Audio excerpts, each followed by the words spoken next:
ಅವರಿಲ್ಲ ಕೃಷ್ಣಪ್ಪ ನೀವೇ ಅಂದಾಗ ನಂದು ಒಂದು ಕಂಡೀಷನ್ ಏನು ಅವ್ರಿಗೆ ಹೇಳಿದ್ದು ಅಂತಂದ್ರೆ ನನಗೆ ಹೀರೋ ಅಂತ ನೀವು ಪೋರ್ಟ್ರೇಟ್ ಮಾಡಬಾರ್ದು. ಆಮೇಲೆ ಯಾಕೆಂತಂದ್ರೆ ನನ್ನ ವಯಸ್ಸು ಹೀರೋ ಅನ್ನೋದಕ್ಕೂ ಸಂಬಂಧವೇ ಇರೋಲ್ಲ. ಆ ಕಾರಣಕ್ಕೋಸ್ಕರ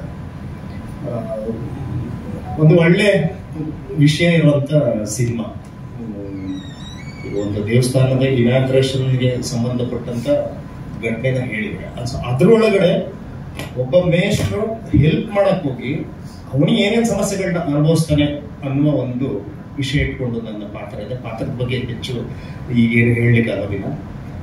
ಇನ್ನು ನನ್ನ ಜೊತೆಲಿ ಅಭಿನಯ ಮಾಡಿದಂಥ ಮೇಡಮ್ ಅವರು ಇರ್ಬೋದು, ಮುನಿಯಪ್ಪ ಅವರು ಇರ್ಬೋದು, ಆಮೇಲೆ ಮಂಜು ಅವರು, ಮತ್ತೆ ನಮ್ಮ ತುಕಾಲಿ ಸಂತೋಷ್ ಅವರು ಇರ್ಬೋದು, ಸೊ ಎಲ್ಲರೂ ಅವರವ್ರ ಪಾತ್ರನ ತುಂಬಾ ಚೆನ್ನಾಗಿ ಸ್ಕೋರ್ ಮಾಡಿದ್ದಾರೆ. ಆಮೇಲೆ ಸರ್ ಬಗ್ಗೆ ಎದುರುಗಡೆ ಹೇಳಿದ್ರೆ ಅದೊಂಥರ ಮುಖಸ್ತುತಿ ಮತ್ತು ನಮಗೆ ಮುಜುಗರ, ಯಾಕಂದ್ರೆ ಅವ್ರ ಬಗ್ಗೆ ಮಾತಾಡುವಷ್ಟು ನಮ್ಗೆ ಅನುಭವ ಆಗ್ಲಿ ಅಷ್ಟು ತಿಳುವಳಿಕೆ ಇಲ್ಲ. ಬಟ್ ನಮ್ಮ ಅದೃಷ್ಟ ಏನಾದ್ರೆ ಅವ್ರ ಜೊತೆ ಪಾತ್ರ ಮಾಡಿದ್ದು ಅದೊಂಥರ ಗ್ರೇಟ್ ಎಕ್ಸ್ಪೀರಿಯನ್ಸ್. ಎಷ್ಟೊಂದ್ಸತಿ ನನ್ನ ಶಾರ್ಟ್ಗಳು ಇಲ್ದಿದ್ದಾಗ ಅವ್ರ ಪಾತ್ರಗಳನ್ನ ನಾನು ನಿಂತ್ಕೊಂಡು ನೋಡ್ತಿದ್ದೆ, ಹೆಂಗೆ ಅವರು ತಮ್ಮ ಪಾತ್ರನ ಎಕ್ಸ್ಪ್ರೆಸ್ ಮಾಡ್ತಾರೆ ಮತ್ತೆ ಅದನ್ನ ಹೆಂಗೆ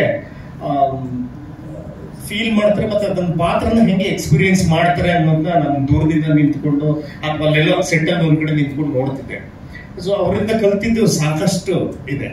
ಇನ್ನು ಟೆಕ್ನಿಕಲ್ ಟೀಮ್ಗೆ ಸಂಬಂಧಪಟ್ಟಂಗೆ ನಮ್ಮ ಯೋಗಿಯವರು ನೀವು ಟ್ರೈಲರ್ ನೋಡ್ದಾಗ್ಲೆ ಮತ್ತೆ ಸಾಂಗ್ ನೋಡ್ದಾಗ್ಲೆ ಗೊತ್ತಾಗಿದೆ. ಮತ್ತೆ ನಮ್ಗೆ ಇನ್ನು ವಿಶೇಷವಾಗಿ ನಾನು ಒಂದು ಆನಂದ್ ಸರ್ ಬಗ್ಗೆ ಹೇಳಬೇಕು. ಏನು ಅಂತಂದ್ರೆ ಸಾಮಾನ್ಯವಾಗಿ ಮ್ಯೂಸಿಕ್ ಅಂದ್ರೆ ಸಿಚುಯೇಷನ್ಗೆ ಸಂಬಂಧಪಟ್ಟಂಗೆ ಇರುತ್ತೆ. ಇವ್ರು ಒಂದೇ ಹೆಜ್ಜೆ ಮುಂದಕ್ಕೆ ಹೋಗಿ ಪ್ರತಿ ಸಿಚುಯೇಷನ್ ಅಲ್ಲೂ ಆ ಪಾತ್ರ ಏನನ್ನ ಯೋಚನೆ ಮಾಡ್ತಿದೆ ಅನ್ನೋದ್ರ ಮೇಲೆ ಮ್ಯೂಸಿಕ್ ಅನ್ನ ತಗೊಂಡು ಹೋಗಿದ್ರೆ. ಮತ್ತೆ ಸಾಂಗ್ ಲಿರಿಕ್ ನಿಮ್ದು ಅದ್ಭುತವಾಗಿದೆ. ನಿಮ್ಗೆ ಧನ್ಯವಾದಗಳು.